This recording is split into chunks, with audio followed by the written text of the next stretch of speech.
Okay, so we're reading the Glass Future Ver 2 or Draft 2, as I must say. It's a cyberpunk. Whoops! It's a cyberpunk book. Um, that's the genre. Anyway, this is sort of something that I thought I would do as a sort of a switch from things, and I'm probably not going to read another version of these. So this is just something, I don't know. You might enjoy, you might not enjoy, but this is just some content for the channel. So yeah, I am gonna redo some of this because or revisit it for I won't say final draft, but the penultimate to final draft, if that makes sense. Anyway, this is 10 pages, and I originally wrote this on my Braille Note BT, and I converted it. So don't worry if you can't read it. We'll try and go through this together. This is going to be probably one of the most painfulest things I've ever done. So it's set in underground Neville Street, which is, if you come to Southport, there is actually a street underneath Neville Street, and it's a fictional tale. So let's just read it. I've forgotten most of this, so anyway. Hackers. Oh. What they want the princess for anyone's guess. Chapter 1, The Daily Blob, which is a newspaper, just to let you know. There is a knock on the door. He opens the door. Johnny, it's Mike. Looks at Bill. Bill straight now, taking everything in the silence. In the air is very atmospheric. Bill broke the silence. The town council needs you best. Ask Bill. Someone has stole the princess, and you have been asking for ages to go on a quest that you wild be good for the job. Plus, I've a train to catch, but all will be revealed. Mike then trembled nervously and said, "Okay, Bill, I will go there and see what needs to be done." See, that's the office, leaving Mike to ponder. Mike was drumming his fingers on the desk. Moment he grabbed everything that he needed, but first he took out a bottle of whiskey from his desk and Eric a large before I think the Daily Blob is in the street before the beer cellar, which went into the bar. The bar was robots playing some heavy guitar music. Mike went into the ground above Neville Street and walked to the town hall. Once at the town hall, there was a man at the head of the table. His name was Neil. He had shiny hair. He was reading some papers. There were other people at the table. They were talking amongst themselves. My eyes were fixed up on Neil's. There was atmosphere rising within the room. The tension in the room there was rising like never before. Neil spoke with a hushed tone. We understand that we are in a very aggressive time at the moment, and we need to understand that the princess has been stolen from the castle, and search needs to happen. Brenda then spoke. There is a chosen one amongst this group. Neil turned to Brenda and spoke. No, the chosen one is out there, but that doesn't mean that we can't have too many bodies. Brenda's mouth fell open. Neil then read from his papers. Third objective. James is who needed. Mike then spoke. I'm not good enough for the task, which is me. You must think that I'm done. What on earth do you take me for? That's my joke or something. Either interrupting Mike, you've got the wrong end of the stick. You didn't hear me out, and this isn't getting us anywhere. With this, Mike exchanged look with Neil. Neil then spoke. Can we get back to the main business? Neil shuffled his papers, then spoke, addressing everybody within the room. His papers are important to who they concern. The maps are missing, but I'm sure that you can retrieve. We're looking for a man called James. When you find him, bring him to the main headquarters. There we can brief him. Brenda interrupted Neil. She spoke. I think it's fair that Mike carries out the full mission. Once he finds James, we will assume that both of them will bring Neil. Neil looked up and spoke in a sharp tone. Very well, then I shall trust. They got up and left. Neil pushed the remaining papers over to Mike. The next day, Mike is examining his papers.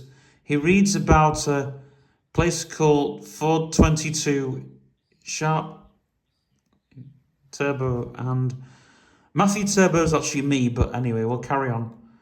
Fort 22, just what is being guarded there? Mike started on his quest looking for James. Many weeks had passed. Mike was ready for the journey ahead, but the journey ready from he was. And Mike is actually based on Mike Swift. Page 2. Approaching the pub at lunchtime, he sees a BT wagon. A man gets inside his digger. This was the original beginning.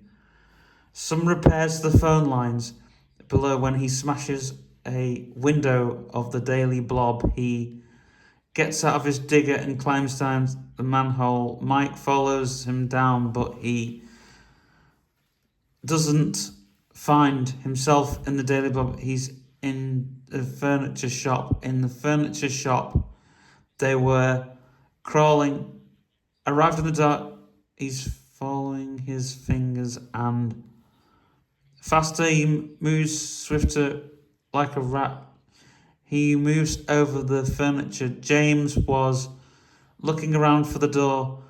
James was checking out his chances and was looking for a light switch. He found one from the left of the door. Mike was waiting in the shadows.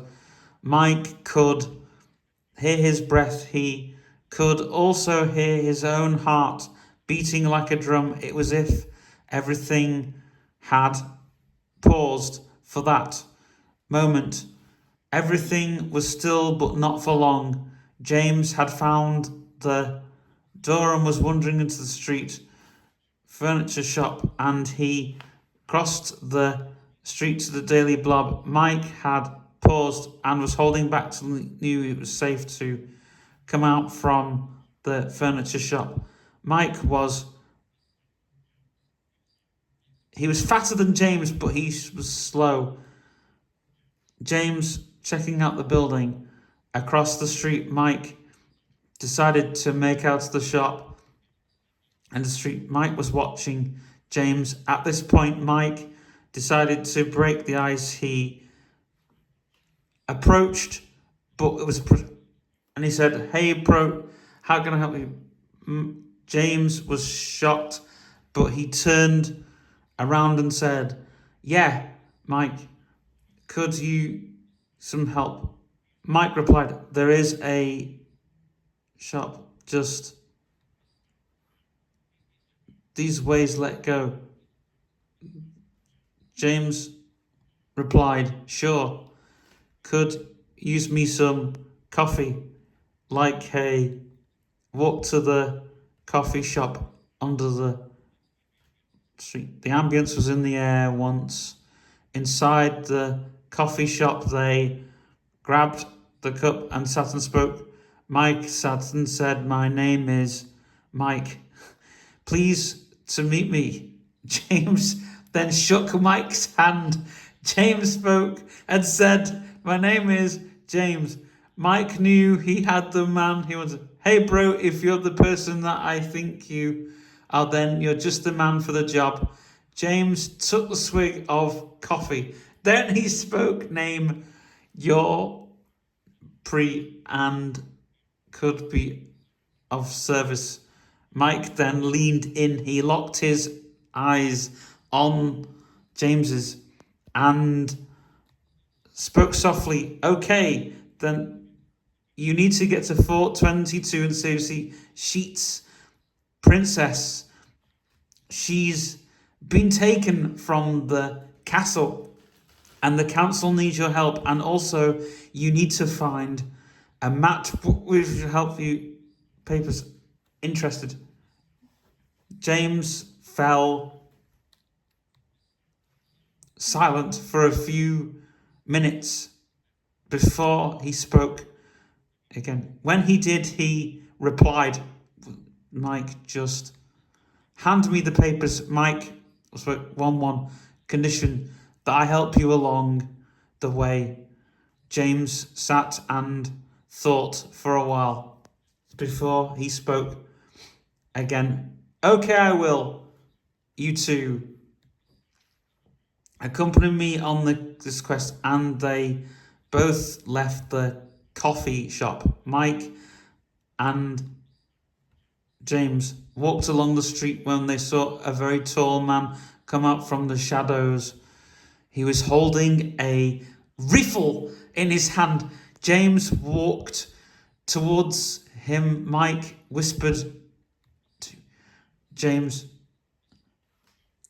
very quietly, so we don't disturb him. As we got nearer to the man with the gun, he stared at us before raising his weapon at us.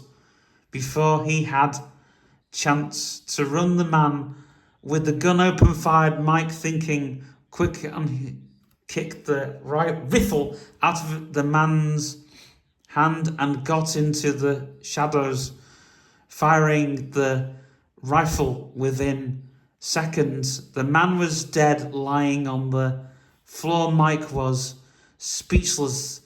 James shouted, "Let's leave and move on." Mike's face was white. Mike couldn't not answer. At this point, Mike decided to move the man before he felt his jacket pocket for anything that Mike should need before moving on. And Mike and James went on distance, leaving the dead body lying in the street. Next door to the Daily Blob was the beer cellar underneath Willow's bar. Mike decided that they go into the cellar quickly. Mike knew of a place where not so long ago there was some documents hidden, and Mike knew that this information could help James. Page 3. Mike felt a tap on his shoulder. The man had very short hair. He was thin, quick. On his heels, he spoke, addressing both her. Hey, boys, it looks like you need help. My name is Joe Mackin. Can I be?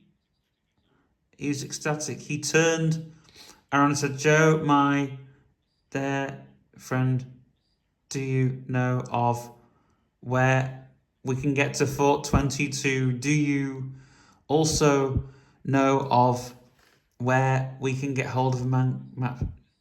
Joe pointed to a desk in the corner of the cellar. Mike headed in the direction. He got to the desk and fumbled through the drawers.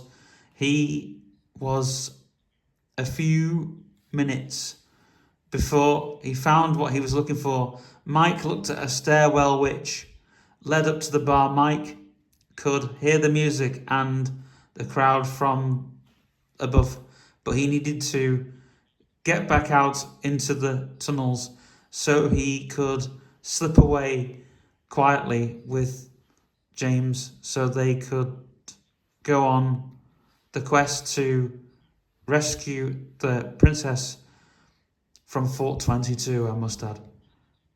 Chapter 2, The Road Ahead. He had to head back into the tunnels. Mike knew he had to go this way. He could sense that something was just not right. As I walked along the tunnels, I saw a light coming from a doorway just past the coffee shop. There was a doorway into the cellar which led into Victoria bathhouse. I walked past the entrance when I saw a figure move in the shadows.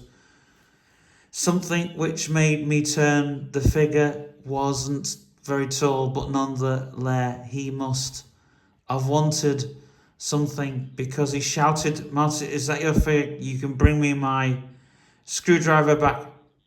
I shouted back, it's Martin, I do not have your screwdriver. And with that, I ran on into the tunnels, wondering if I should have turned back. I saw tied up posters and bits of graffiti, trying to make sense of what I was about to do. I could just make out a sign on the wall. There was an arrow on the wall. There was some remains. Map, we needed to get to the river now. I needed to get back somehow. I could hear guns firing in the distance. What was going on? I spoke nervously. James, we need to get out of the. Here I seek danger. Could see bullets flying towards. I could see beaming lights and the distance. I ran in direction of a train station. I stood waiting on the platform. I cheated to see if James. He wasn't.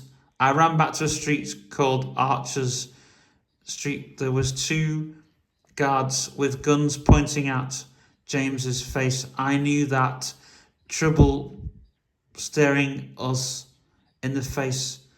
Guard with no face looks straight through my soul and speaks in a low voice. Give us your data. I had nothing. I did speak. If information that you want, already have the princess. Still, before anyone spoke, this smelled again. The man called Rob spoke. You lie. Spatting faces. He's. You want Johnny helping you? Yes! Self from trembling, I could see the fear in the air, what like someone had drawn back. Breath there was, aggression. Also in the air was out our shadows. A man jumped up and opened fire. Didn't wait any longer. I dodged the bullets that were being fired back at us. It was then when Rob fired his gun at us, firing at us. James took the rifle from his belt and fired back. James screamed at us, Mike, run for your life. I did out of the corner of eye. I saw a vehicle. It was a four-wheel drive. Both sides of the vehicle fitted with armour, both sandbags and metal, like a tank. On the right hand side of the vehicle there was a gun underneath the driver's door. I jumped inside the car and switched on the engine and sped away, but not before reversed into Rob, but he dodged me. He was jumping onto the back of the vehicle. Mike at this point had decided to use a launcher, but Holmes' man jumped out the way as I swerved towards him. He threw himself onto the side of the car. He threw his pistol towards James.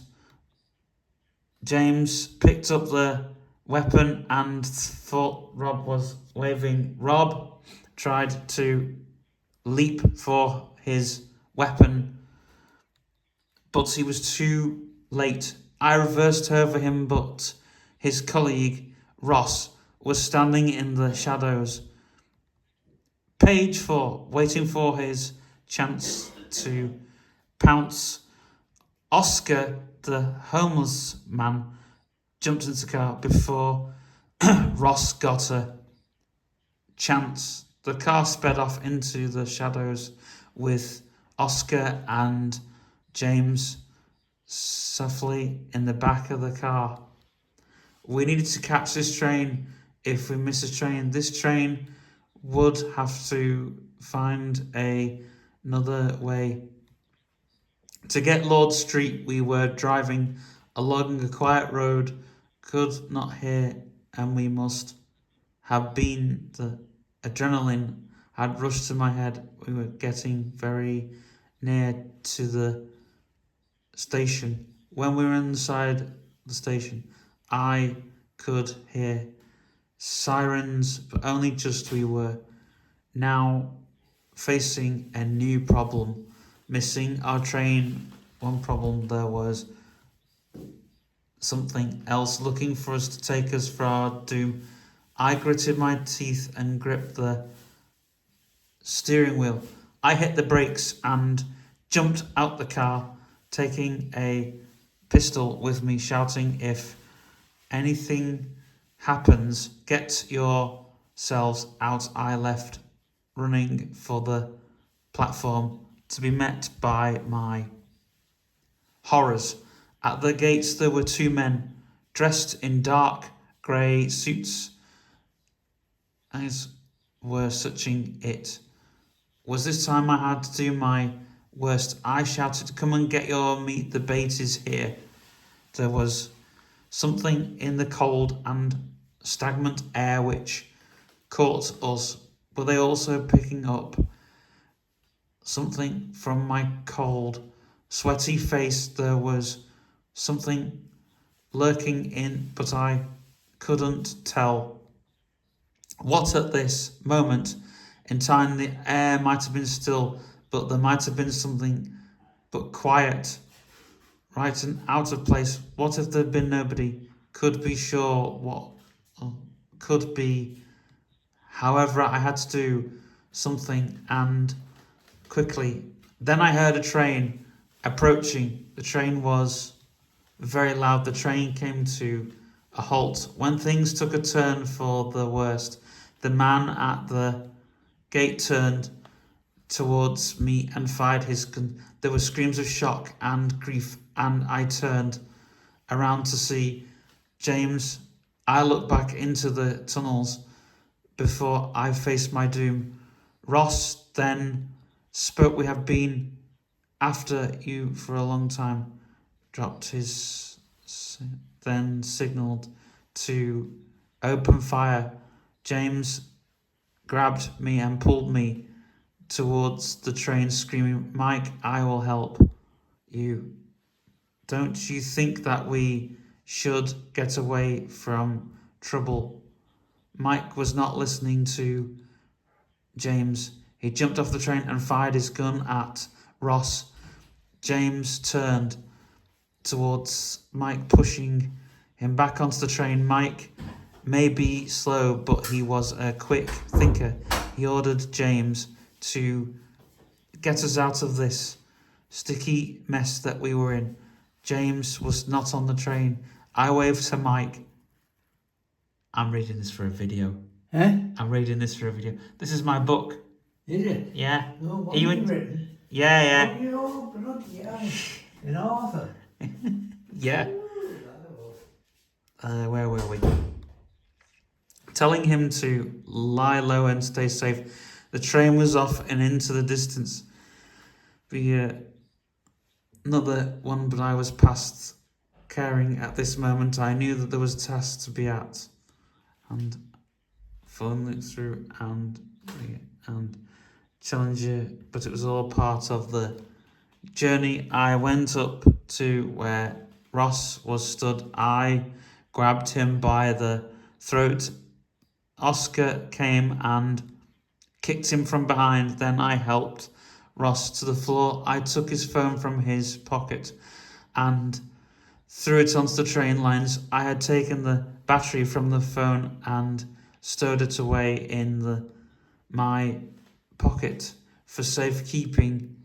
Ross found his rifle and started away for his rifle. He ran after us. We had more weapons than him because we had an armoured vehicle.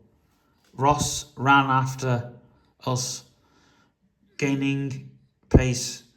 Oscar screamed at me, "You get their information."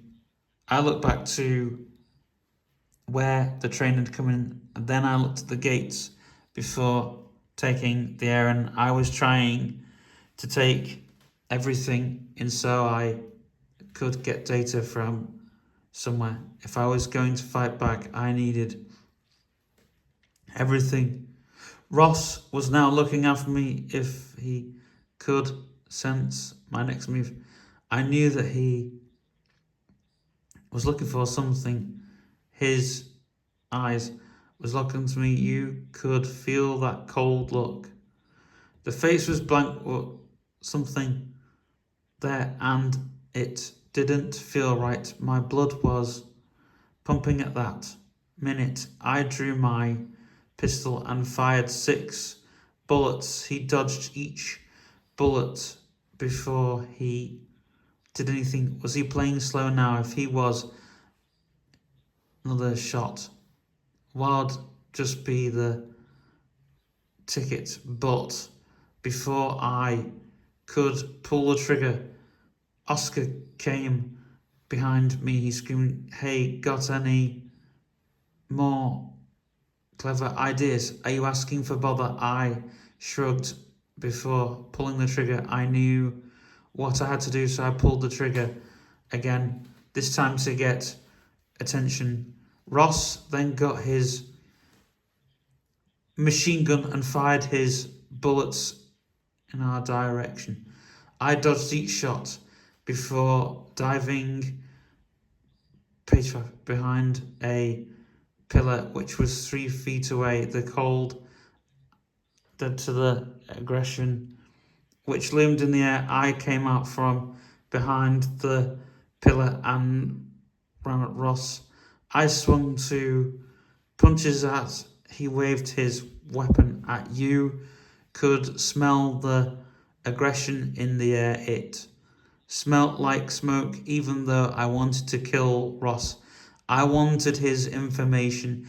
It was like without thinking, I seized the opportunity and grabbed Ross by the throat, asking him for his information.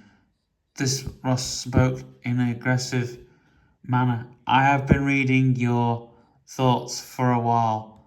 You're after the next train just for a quick getaway. Well, not on my watch. And then he walked towards the gates. There was something looming in the air. It was like a dark crowd passing overhead. We needed that train, or did we, in my mind, could have left Oscar behind, but not sure how much that would have helped the matter. I knew that danger was still lurking in the air. I so wanted the dust to settle so I could move on, but I had Oscars as to think about. I thought that having someone else on the quest would at least help matters, but I wanted Rose's information.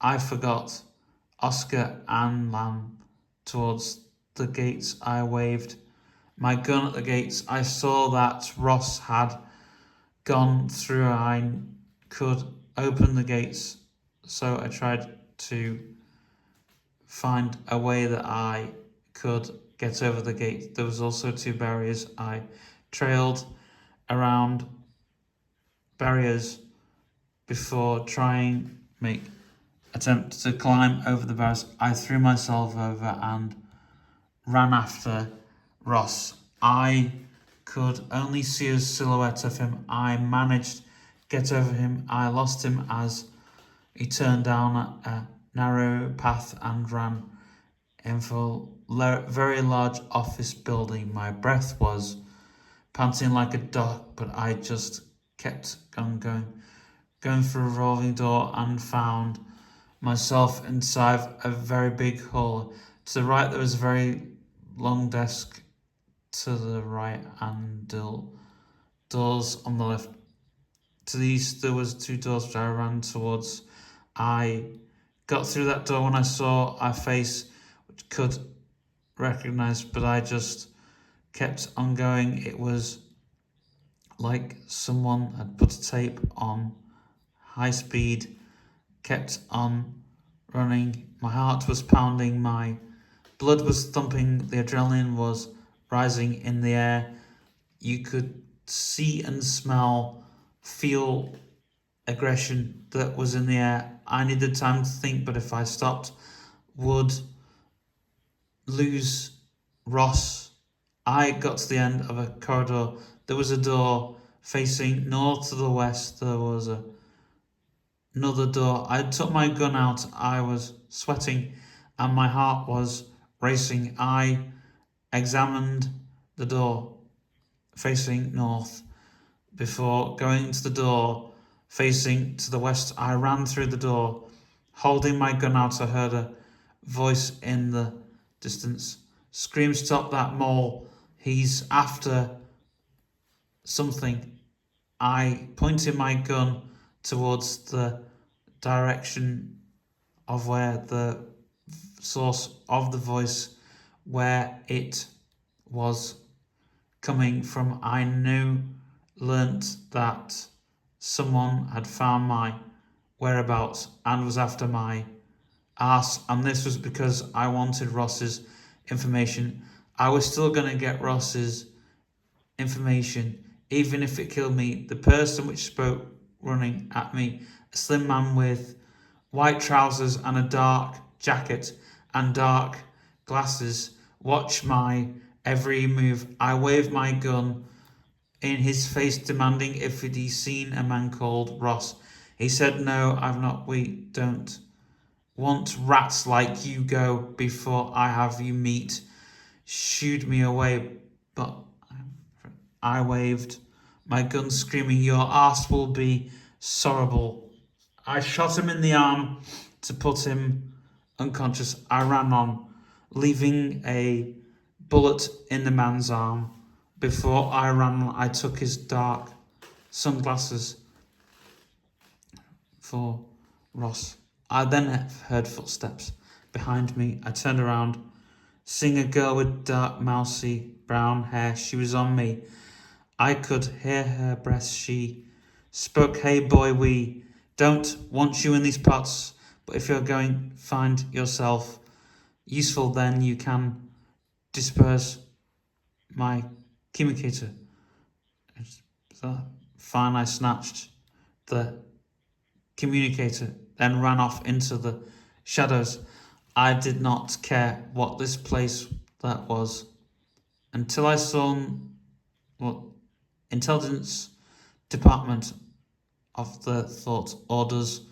I turned right down a corridor facing east. Then I came to a stairwell. Then I ran up the stairs. Once I page 6, I was on the landing facing north. I turned down a one corridor. I ran into office. Then I saw a man kneeling down, plugging a cable into a computer. He stumbled around. He had his gun next to him. He was taking his time. So I wanted to be sure that it was Ross before I tried to do anything. Daring, if there was to rat, then it was going to be Ross, and I was going to back him into a con just to get what I needed. Chapter 3: Ross's Revenge.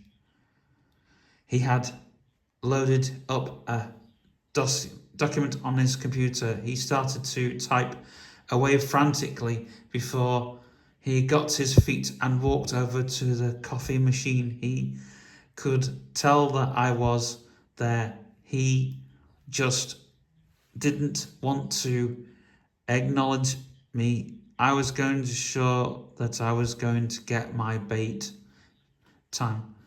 He kept my position. Just watching Ross would be enough for now, but I saw Ross go back to his desk. He looked at his computer before the phone rang. Ross reached for the receiver.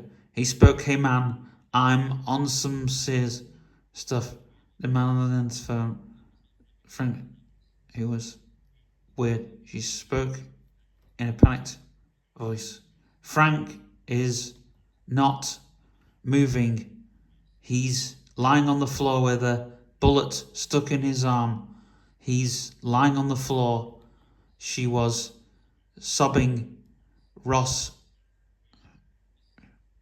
voice said, "Sure, I'll be on it." Not until he stood up when I grabbed him and threw him on the floor. I took the phone receiver out of his hand and smashed it into impasse. I pulled the fire and slammed him. I held him on the floor. I waved my gun at his face, making sure that his eyes were fixed on the barrel of the gun. But I gripped my teeth, making sure that I was well focused on the task in hand. My fingers stayed on the trigger. I spoke firmly. "Give me the misinformation, or I will blow your eyes out." He was breathing quickly. Sweat was rising from both of us, but I wanted to release so I could get what I wanted. Wasn't letting him go. I spoke with gritted teeth, looking into a blackened face which had no expression, but I could tell his aura gave off a cold impression. "You know where go has princess." He coughed aggressively. He nodded. He shrugged, getting off the floor, then slammed his fist on the desk. "You won't find where she is from me because she's not my property." He was about to shrug me out when I gave him a stern look. The princess that ran through me could get a good glimpse of wanted. Ross ordered me to drop my weapon, but I didn't. I kept my position with the gun halt firmly in my hand. He must have noticed something because he ordered me to jump out the window, and I climbed out the window and slid down a drain pipe. I was outside the window, saw a very thin person stood in the shadows. He screamed my name, James. They want you, but be quick. I ran. I saw two figures in the dark with guns, ready to fire. I was grabbed before someone threw me to the ground. I thrashed and kicked. I did see headlights above. I wasn't sure if I was too late or not. I got up and I punch kicked a man who I quickly recognized. It was Frank. I saw Oscar. I screamed, I need your assistance. It was then bullets were firing from nowhere. I spun round to see a glimpse of the man. Go was pointing a gun. There was bags and a sense of panic. I ran after Oscar, screaming, you need to help me, instead of moping around. Oscar said, just have his ass. I nodded. I shot my gun to next to the building. The two men building shout, get the little rat, he's after Frank. I felt a firm hand on my shoulder. It was Ross. He said in a cold voice, run while you can. I was not going anywhere till I got what I wanted. I took a bullet out of my pocket and threw it at the ground. Stagnant air mixed with the aggression, smoke. It was a risky for something. Tension was rising and I was sweating. I was shrugged. I looked at Frank lying there with a bullet through his leg and his arm. I didn't want to hurt him, but I wanted to stop him in I wanted tracks. John's face looked like thunder, even though I could only tell a slight bit of expression. I could sense something there which was out of the ordinary. John did not take his from my shoulder. He said the same thing, just run while you have the chance. These people want your ass and I don't think I can risk that. I looked at Ross, not taking my eyes off him. My sweat was running down my body. I needed to let him know somehow that I really meant business and I really wanted something from it. I said I have a purpose and I'm going to take the chance and I will go, but not on your merit. I then ran off into the shadows. Oscar was waiting for me by the armoured car which we had taken. Decided to get back to the station. I was very sweaty. I needed some answers. Where was I going to get my answers from now that I knew was being portrayed in such a way? As I got into the car and the car pulled away with me, and I felt I had some explaining to do. The car drove to the station. I was anxious about my every move that I was to make. I wasn't sure was going to happen. We then drove to the station where we waited for the train. Oscar saw lights by the gates. He saw a man holding a gun in his arms. He was something about a quantum crystal, and if he didn't have the quantum crystal, he would kill the princess. I shrugged. I asked Oscar if he knew who's really behind it, but he wouldn't say. I asked, what was the quantum crystal for? Oscar said that quantum crystal is made with special powers which will be used to make the new software. Also, the powers are hidden in the chip which is used to make this software. Without the quantum crystal, they can't make the processing power for operating system. I just stood there staring at the platform, wondering what they really wanted. I more information to go. This on train. Oscar gave me the look. He just shrugged, waiting for me to board the train. He must have known something. What did he know that I didn't? I needed to understand more about the quantum chip, which is why I decided to board the train. The doors slid shut and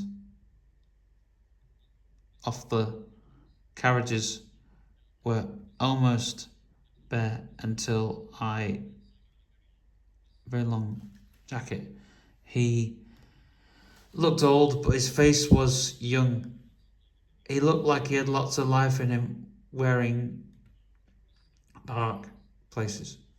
He took a pipe and tobacco from his pockets. He filled his pipe, then smoked. He was pausing between smoking. He didn't speak or seem to engage with anybody till the train came to a stop. A young woman boarded the train. She sat beside the man with the long jacket. She asked him, "Hey John, do you have those crystals that I've been asking for?" John put out his pipe, put it away in his pocket, turned to Zach and said, "Don't bother me for crystals again. You're still not off the hook. Yet they still want you, as you probably didn't know. You think you clever. Well, you're not." Zach was not listening. Instead, she just took a cigarette and lit up. "Jess, you got a problem with that?" Then she said aggressively. I was very interested. If it wasn't for the smoke filled with the stagnant air drifted through the windows, what followed added to the atmosphere. Everything was very foggy, but I could still see and hear everything that was being said. Zach turned to John. She looked aggressive, which could have killed. She spoke in a very cold manner. "I will keep demanding my fair share. You just watch, I'll be back at you. Don't you worry. Mark my every word." She leaned towards John, then she spoke again. She said, "I know that you have my back. They are going to find a way where they can get everything processed a lot faster. We need more so we can have more control over them." John threw Zach a cold stare. John wanted to shrug Zach off, but he couldn't. The train rolled on. John lit up another cigarette just to steady his nerves, but something came in, page 8, through the window, which changed the mood. Even though John was slightly nervous, he still had the aggression with him, and he was going to let Zach know by giving her another cold stare. John then spoke with his eyes fixed on Zach. He spoke in a very cold tone. We have the rule, as you understand. You need to understand, you need to play the game. I will take you to the exchange where you hand me the discs. We will then outsource the code from the software. You'll be put to the test when your time comes. And trust me, it will come. There was a long pause before anybody spoke. Zach was not amused by this information, but she was taking everything in. Zach slumped back in her seat, but a train pulled in at a station. James jumped from the train, following Zach and Joe, walking along the tunnels which led into a labyrinth. On the walls there were posters which read White City, which is under threat. There was doors left, right and centre. James walked ahead. There was north, there was a stairwell, but James was taking in awe of the surroundings. It was then James heard a roaring sound. A motorbike came through the wall. Person on the front didn't show the face, they just ushered me to climb aboard. The bike then sped off into the shadows. Chapter 4, the game plan. I then leaned back on the bike as it pelted through the labyrinth. In the distance, I could see the vehicles passing by. The engine roared as the bike towed along the road, turned down a long and winding road which led down a long passage. The bike was turning left. The bike pulled up by a big vehicle.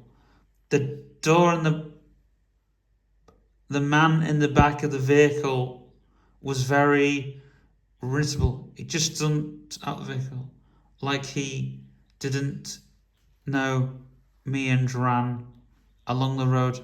I jumped from the bike and followed him. We came to a building. Once inside the building, there was 2 passages. Once there, I knew what to do. I had to explore this building. I went from room to room. I saw a desk and a sign on the wall. The sign on the wall read, "Controls in operation." I hunted around. I heard whispering voices, but could not find out what they were saying. I was unsure where I should have pressed on, but I did. I turned around. I saw a bookcase on the wall. I went to the bookcase. There were loads of books. They looked like encyclopedias. I also examined the bookcase. Each shelf contained each book. All books were heavy and dusty of cobwebs. Understood that there was something that I needed. What I needed was the instructions, for I took one of the books from myself. I peered inside the book and the page 1 of 1. Instructions: to beat the exchange, 1, go to the source, get the black disk because it contains all the secret files, but one of the files contains the secret code, which you will need if you want to upload your levels, if you're upping your levels.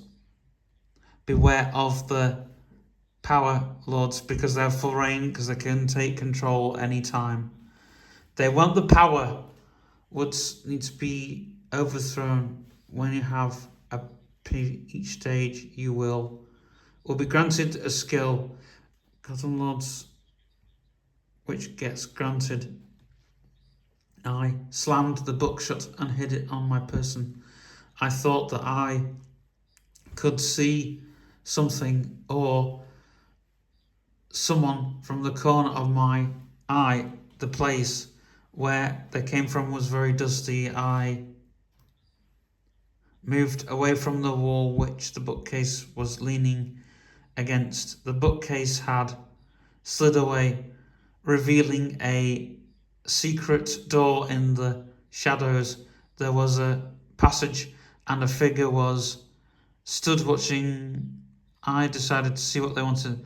The man stood in the shadows. They raised the hand and gestured me to walk towards them. I creeped forward, trying to not make my presence too unknown. The figure in shadows spoke.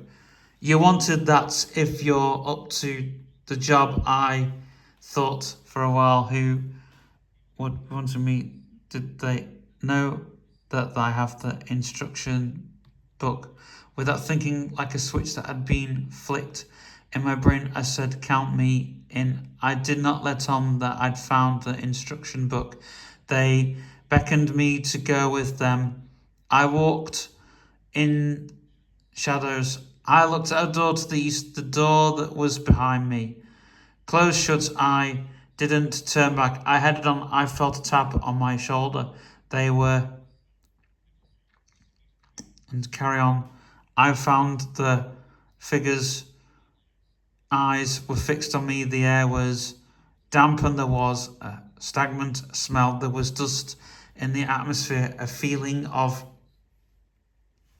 uneasiness washed over me. Whispering voices came from clear as I started to walk down the passage. There was a sign on the wall which said, "Operation in control."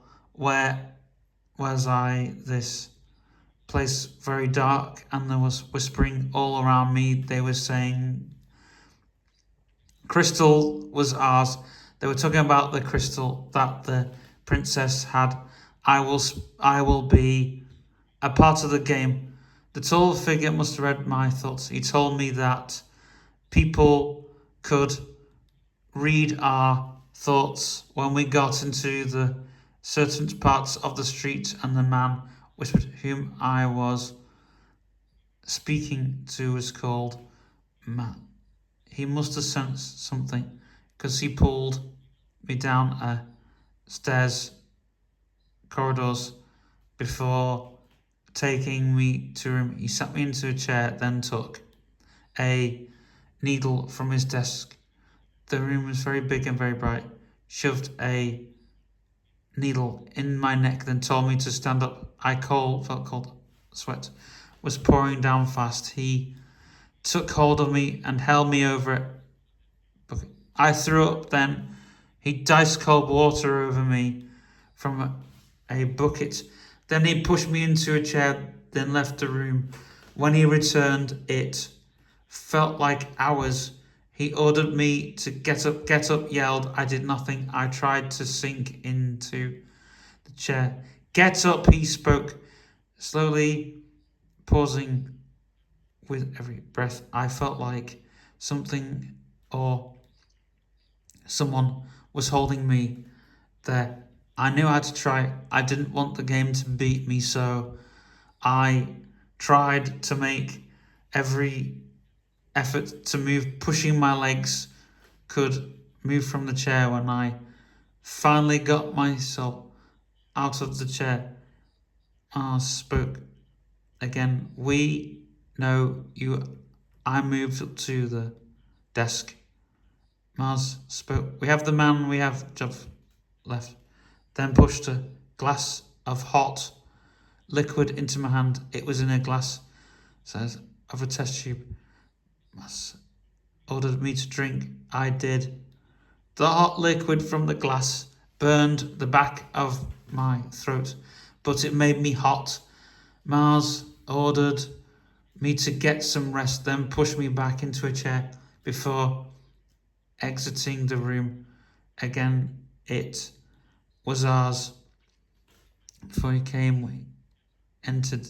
There was someone else. There was a very tall woman. She had long brown hair. She was slightly plump, but she meant business. She observed me before then turning to Mars. She spoke. The subject Israel left then needed his head, of course. He's the perfect candidate, but we put him through his paces. We'll see that he doesn't lose. Then Molly bent her head. She scanned her eyes across me before turning back to Mars. She moved closer to the desk, observed Mars. Then she moved closer to him, her eyes fixed on him. Mars was fixed the spot. She whispered to him, "You're the not to let me go. You have to hold my position. You can't afford to lose this. I don't want to be like them." Mars replied, "You won't on my watch." Mars took a cigarette and pushed it into Molly's hand. She smoked happily before there was a very long silence before she spoke, and when she did, she spoke with fear. "Mark has the girl. He wants his wicked way. All he wants information." Mars gave a confused look, but in a reassuring voice. "Molly, we're better than them." Molly held her gaze before she spoke again. "Look, I want your information." Mars looked blank, then he pushed Molly away. He spoke, "I can protect you, but I'm not giving you the satisfaction." Molly wept. Mars got up from the desk, left the room, not looking back at Molly. She was kneeling on the floor, sobbing. James, who was rooted to, got up from his chair and walked silently to where Molly was, and he put his hand on her shoulder. She wheeled around coldly and aggressively. She spat coldly at James. James did not back away, unaware of the dangers that Leo had. Sort of silence that stared up. Aggression. Molly pushed James away. Molly carried on crying. I was about to leave the room. When the door opened, it wasn't Mars, but some other guy. His name was Paul. He put his hand on my shoulder and spoke.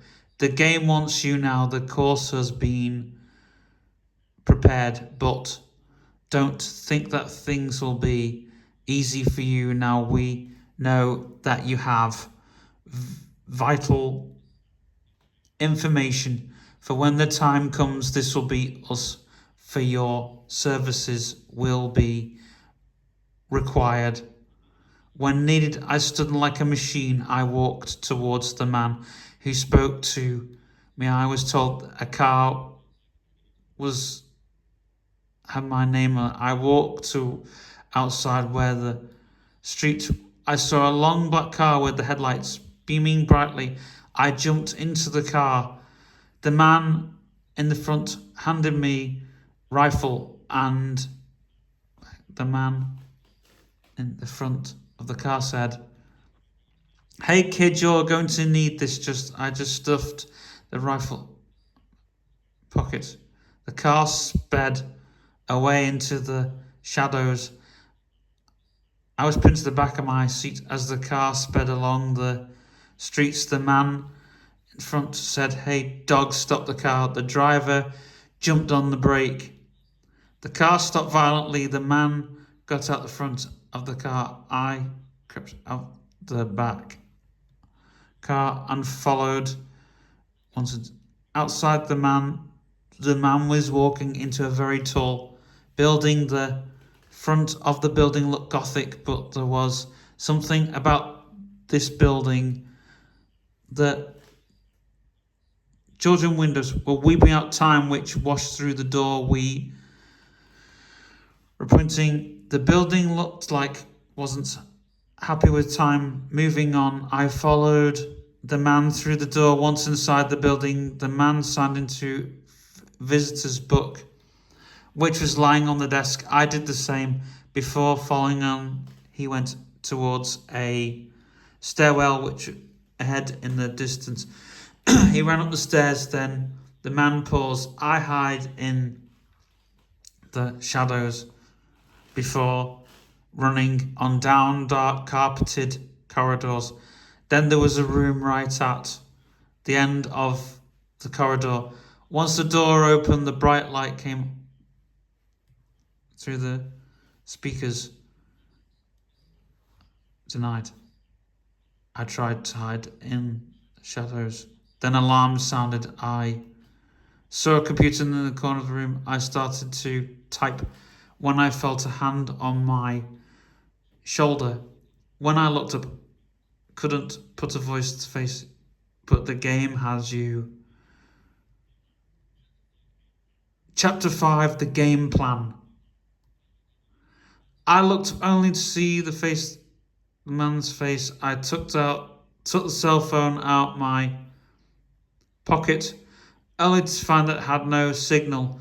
I reset my phone, trying to reconnect with the world. I knew that just maybe things I tried to find out, even though I know that my life is on the line. The man behind, James, you have no time. You need to hurry.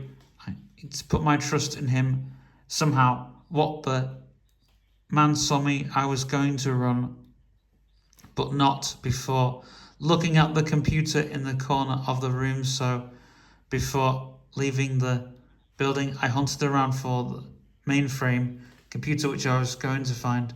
Before I did that, I went to the corner room and lodged. I saw two screens. I understood that I needed to get all the powers of the quantum system. Before I could begin, I was scanning the login screen. I managed to log in. When I launched, I saw the map on the screen, which